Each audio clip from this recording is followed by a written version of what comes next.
watching any of those two matches currently going on in Group E. Let's go to Group H. Matches will be played tomorrow. The two matches will be played simultaneously. So let's look at Group H, the matches that will be played, the standings in the group, and the likely scenarios that could play out in Group H. This also interests us because our African brothers are in this group. So, Nadir, I'll allow you just look at this one. And Belgium, Oman dry. But the second slot is up for grabs. So South Korea takes on Belgium, Algeria take on Russia. But you fancy the Algerians because of the victory they had against the Koreans? Yes, I hope what happens to Cote d'Ivoire will not happen to them. We know the team last position, Russia. Just at the end of the day, Russia just need a victory. Of any shape. Of any shape. Because they know a victory will see them through and the expect next that South Korea don't beat. So and expect that South Korea South Korea, Belgium, I don't think, because the Koreans considered 4 against them, scored 2, so they have a huge deficit. I don't see them to climb, beating France by 2-0 or 3-0 just to get. It has to be a huge margin. It's a huge margin for them to stand any chance. Belgium with a huge margin, but I'm saying the key game is Algeria, Russia. If Russia wins that game, Algeria stands. They are out of their house. So they just need a draw or a victory. So they have to. I don't enjoy this North African team. The one moment they give you moment to cheer. Once you are going just to take a rest, I'm going with that euphoria of that victory.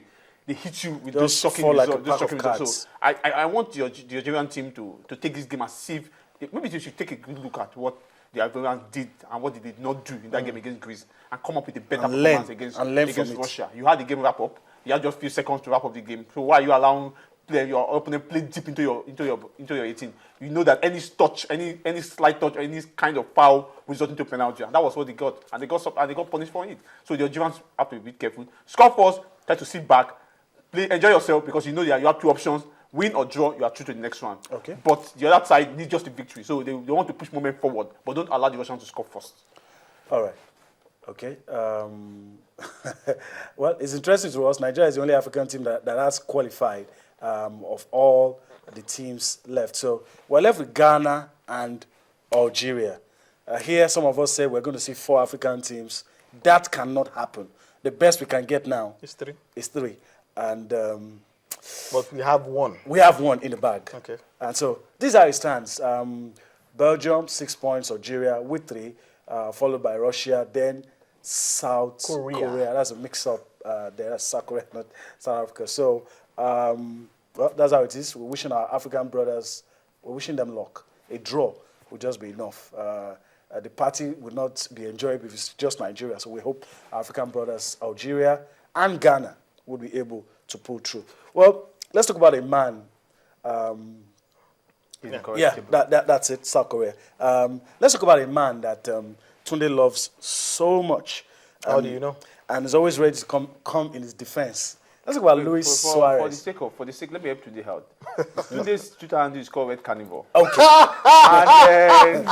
and the man that is in the picture, is the eye of the storm. People are calling him Red Carnivore. It's Red Carnivore. So I don't know, maybe some similarities. But let's talk about Luis Suarez. I've never beaten anyone ever.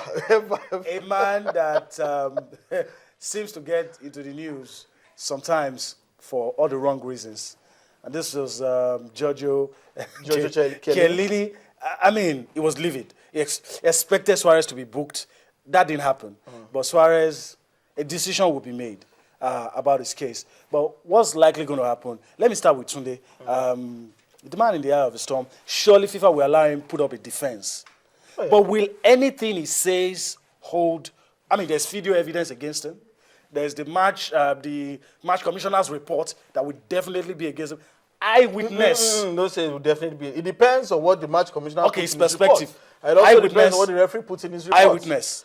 Eyewitnesses are not credible. They're not credible witnesses. As far as FIFA is concerned, FIFA is concerned, it is the match referees and the match commissioner's report that matters. Then they also, but the truth is, incidents that were missed by the officials can be retrospectively investigated. Okay, but that is what they are saying that they will do. Let's stick to the context.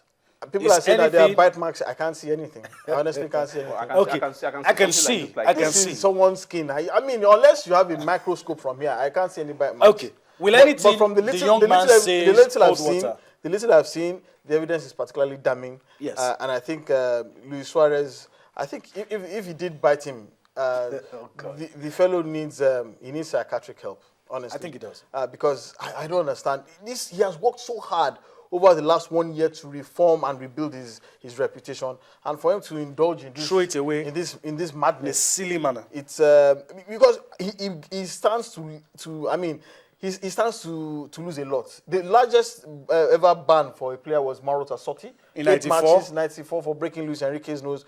But this could break this by at least 3 times. He can get as many as 24 match ban or a 2-year ban from international football. We do not know what Liverpool will possibly do, because he would definitely have brought the club's name into disrepute once again. And I think the fellow is just. Let me play devil's advocate. He's tormented by something. Let me play devil's advocate. A player as good as Luis Suarez, I mean, the football world will be missing something if the hammer falls on Luis Suarez, and it falls so much that he doesn't get to play for a long time, maybe 2-3 years.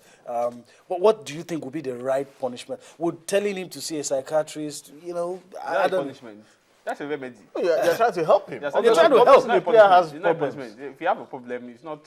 When you say punishment, it's something that has to do with denying certain privileges that will make him just feel a bit dejected that he committed. I mean, you're looking at if the young man has problems, and you're trying to help him solve the problem. Like somebody said, let them go to the mother and ask the mother, how is he doing when he was a young person?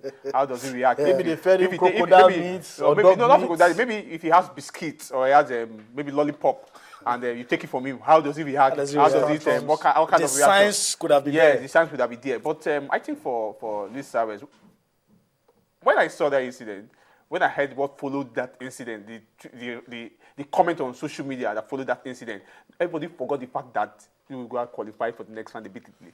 And this was the focus. Incident, yes. And it did show up in training after that game. It did show up in training, and it shows that maybe the guy feels, I think my international career is just it's interesting. Someone actually placed a bet that Luis Suarez would bite someone at the World Cup. The fellow won 1,600 pounds. That's not the first angle.